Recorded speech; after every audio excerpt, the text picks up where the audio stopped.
C'est une capacité, je pense que c'est une aptitude. Il faut savoir aussi qu'il y a des freins à la créativité. Le plaisir de la créativité est important. Et cela est terriblement excitant.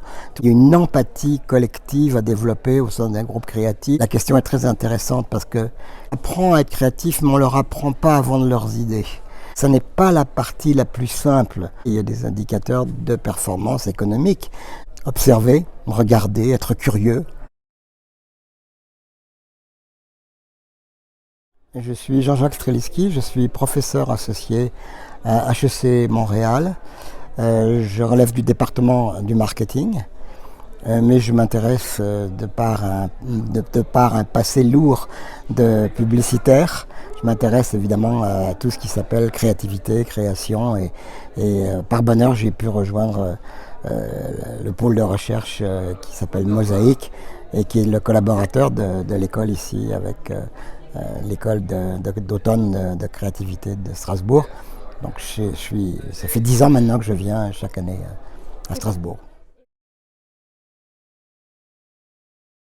En donner 3 mots, je pense que c'est une capacité, je pense que c'est une aptitude, je pense que c'est une posture excessivement importante pour l'avenir de l'humanité. On a toujours eu besoin de créativité et l'humain s'est toujours plutôt montré assez génial parce qu'à travers le temps, on a fait un parcours absolument incroyable, mais seulement il faut savoir aussi qu'il y a des freins à la créativité, qu'il y a des exigences à la créativité qui ne sont pas les mêmes pour toutes les entreprises ou pour toutes les communautés. Donc il faut se pencher sur à la fois les méthodologies et à la fois les audiences à qui on s'adresse. Alors ça peut être parfois long et ça peut être parfois aussi intéressant et très motivant même à la limite, très motivant.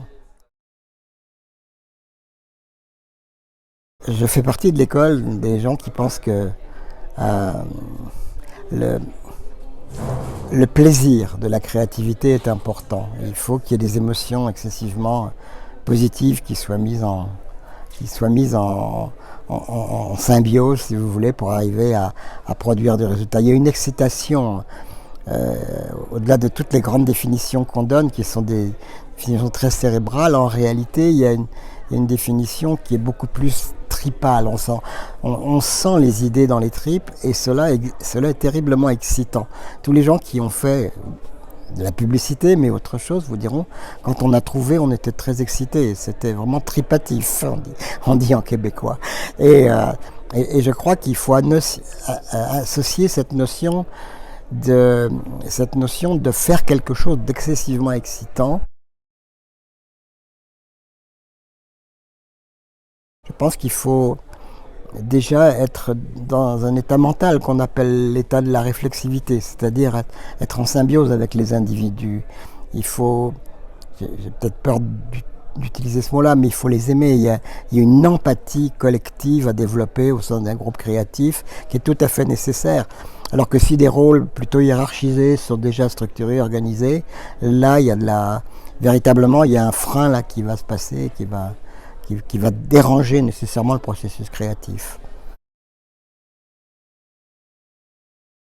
La question est très intéressante parce que les créatifs, en particulier les gens qui ont des créativités très cadrées dans des organigrammes ou des choses qui relèvent de la R&D, eh bien, on leur apprend à être créatifs, mais on ne leur apprend pas à vendre leurs idées. Alors, ils sont généralement de très mauvais vendeurs de leurs idées. Alors là, ça relève évidemment à la fois du marketing, mais à la fois aussi de la théâtralité, à la fois de l'art du pitch. Donc tout ça, il faut savoir combiner ça pour mettre ça en phase et obtenir des résultats. Ça n'est pas la partie la plus simple du processus créatif, parce que par définition, on est en face quelque chose qui n'existe pas ou qui n'a pas existé et qu'on va devoir proposer. Donc là, il faut vraiment travailler très fort, mais il y a aussi aujourd'hui des formateurs spécialisés qui donnent des bonnes formations de ce point de vue-là. Et là encore, je dirais que les publicitaires ont quelques longueurs d'avance parce que un publicitaire, c'est quelqu'un qui ne vend son idée que par pitch. il n'y a pas une petite présentation d'idées parce qu'on est habitué à en avoir, mais aussi on est habitué à les vendre. Et je pense que les bons formateurs qui viennent de l'industrie publicitaire sont probablement très efficaces. Premièrement, il y a des indicateurs de performance quand on a des idées, il y a des indicateurs qualitatifs, et puis évidemment il y a des résultats, il y a des indicateurs de performance économique.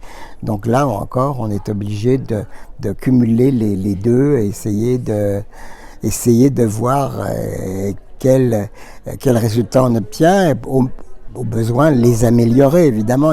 C'est toujours un processus évolutif, mais c'est certain que les entreprises en particulier cherchent des résultats économiques. On peut pas, le newbie c'est l'oxygène de l'entreprise par définition. Donc il faut vivre avec cette réalité-là. Et parfois les départements de R&D ou les départements de marketing ont de la difficulté à s'entendre véritablement sur les objectifs en tous les cas et aussi l'amélioration des résultats. Les choses ne sont pas aussi simples qu'elles peuvent apparaître dans un discours à quelques mots, mais oui, c'est quelque chose d'assez complexe. Observer, regarder, être curieux, laissez tomber votre iPhone, regardez vraiment les gens dans la rue, dans le métro, dans les commerces,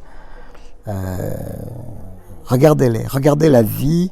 Elle vous nourrit de ces observations de ce qu'on appelle soit les communautés, les consommateurs, les citoyens, les usagers. Les mots ne manquent pas pour définir tous ces gens-là. Mais la première qualité, c'est vraiment d'abord l'observation, la curiosité. Puis après, bien c'est le travail, c'est toujours la même chose. Il faut travailler, il faut être méthodique, il faut respecter certains canaux, et puis il faut aimer travailler en osmose, en groupe, pour pouvoir obtenir des résultats qui soient concluants.